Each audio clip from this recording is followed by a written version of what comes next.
कैसे बा हो लगे आके खुले आम लेला दे बाधे रही तमाम लेला न टाइम वेस्ट करो टेस्ट अभी टट के है अरे टट के है तुम देखी जरा आवा तोरा आम के सवाद गोरी खट के बा बाकी होट के बा तोरा आम के सवाद बड़ी खट के बा बाकी हट के बा तनी चिखा ना दो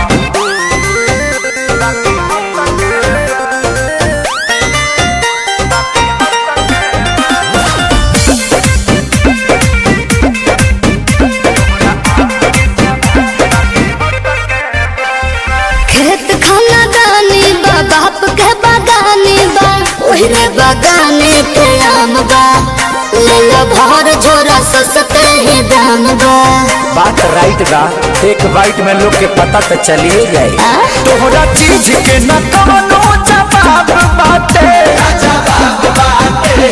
हिसाब बाटे चलो तहरा खाती दू चार पैसा घट के बा अरे घट के बा हाँ तो दे दो चलो छोड़ दी छट के बा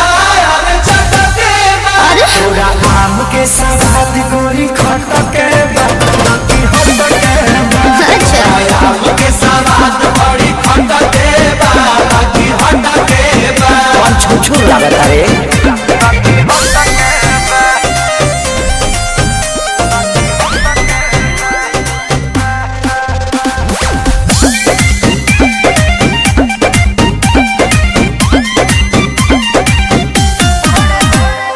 बड़े बड़े साइज बा भावना ना जायज बा सौदा बा पाकल न कांच बा अच्छा। वक्त कहता ने अभिनव सच बा अच्छा तो सुनो हाँ हो तोहरा लड़ा के तगड़ा सवाद बाटे धन्यवाद बाटे जिंदाबाद बाटे सारे राहुल भाई फिर जुस मटक बा अरे मटक बा हाँ तो पहुँच जाए रे सही हो छट के बा अरे छट के बा हाँ तोरा आम के सवाद गोरी खट के बा बाकी होट के बा अच्छा आम के सवाद बड़ी खट के बा बाकी हट के बा